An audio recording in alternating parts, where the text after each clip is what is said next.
Ganun sir, ito po yung given na ginamit yung BIR triangle. Tapos ito po yung una, B is equals to current times resistance. Kinancel ko lang po yung resistance sa up tsaka sa down. Tapos ito po yung naging, ito po yung sa given. Tapos ito naman po yung magiging total given natin is current is equals to voltage divide resistance. Tapos current is equals to 20 voltage divide 10 resistance is equals to 22 amperes. Ito po yung total amperes nung mga normal appliances sa bahay. Good afternoon sir. Ito po yung na-compute ko sa Power's Law. Ito po yung unit na ginamit.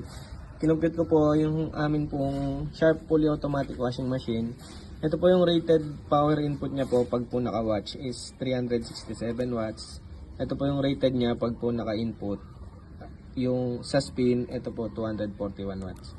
Ito po, ginamit ko pong unit is, ginanap ko po yung current niya is yung amperes po. Ginamit ko po yung power ay current is equals to power divide voltage. Tapos current is equals to 367 watts divide to 20 volts is equals to 1.668 amperes po pag po nakawash siya. Ito naman po yung sa spin niya po. Current is equals to power divide voltage.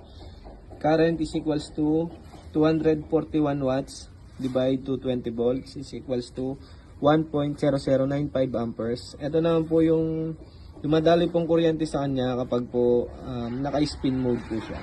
Ayun lang po. Good afternoon sir. Ito po yung series connection ko. Ito po yung line niya tsaka neutral po. Sa sa series po, magkakakonekta lang po sila pong tatlo. Kaya po mahina po kung sa mahina lang po yung mga nila. Naghahati-hati lang po sila sa 220 volts. Hindi po sila nakarekta sa 220 kasi po naka-series sila. Kaya naghahati-hati lang po sila. Hindi po kumpleto yung 220 volts kaya po mahina lang yung liwanag ng ilaw na pag naka-series connection po. Then, ito naman po yung sa parallel connection. Ito po yung sa parallel. Ito po yung line, tsaka neutral. So, makikita po, yung kanina po naka-series. Ito po, magkakaiwalay na po sila. Kaya, kumpleto na po dumadaloy yung 220 volts.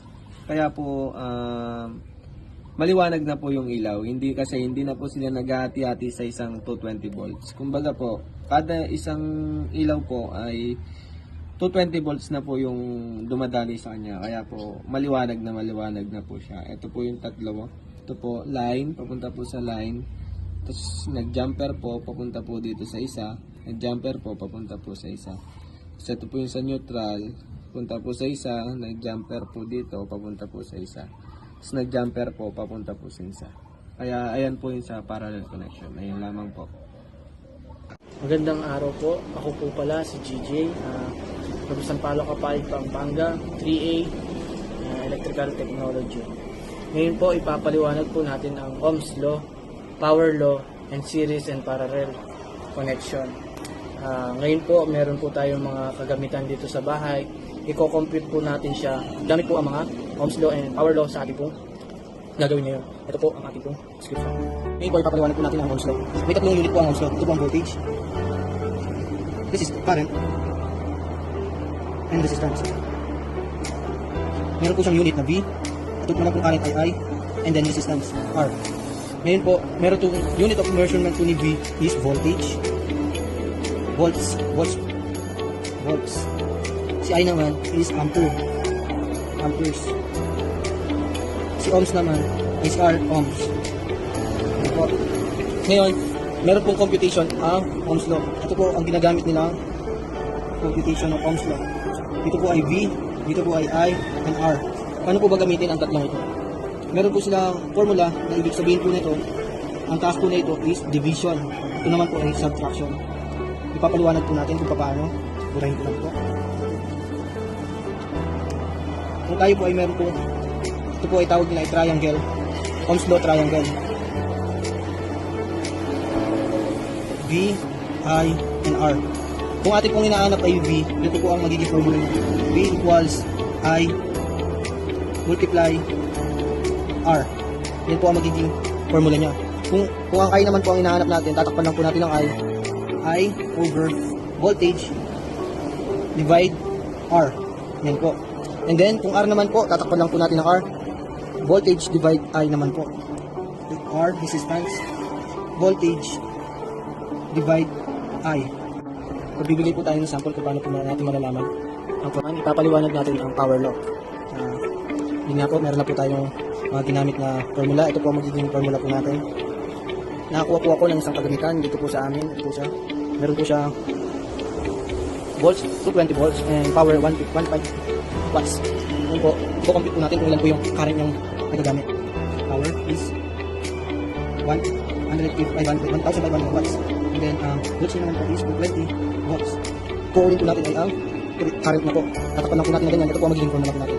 E over voltage. I over voltage. Yan po. Ngayon po, i-compute na po natin siya.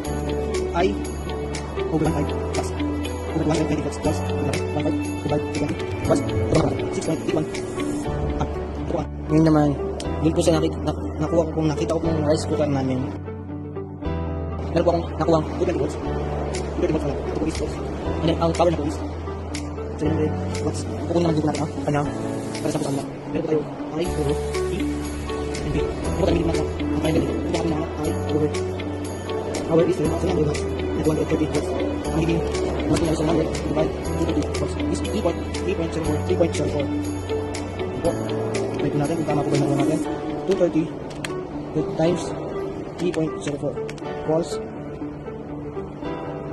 69. Yun po, kumakali siya ng 69. Bali, 700 na po yan. 700. Tama po ang ating kunakuha kanina. Ngayon naman, kung tatanggalin naman po natin ang volts, ating volts, titingnan po natin kung paano po i-compute ang volts. Tama po ang ating kunakuha kanina. Ngayon naman, kung tatanggalin naman po natin ang volts, ating volts, titingnan po natin kung paano po i-compute ang volts. And volts, same lang din po ng I. Kung natin po hanapin, palang po natin ang I, ang V. Ang dito po ang V over P volts. I.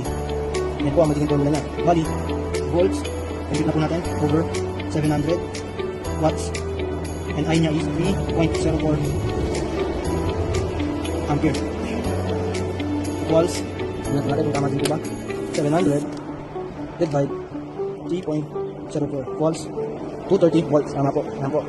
230 volts. Ganun lang po kadali ang kumuha po sa ating pong power law. And then, ngayon naman po, titingnan naman po natin kung paano po ba pinagkaiba ng series and parallel.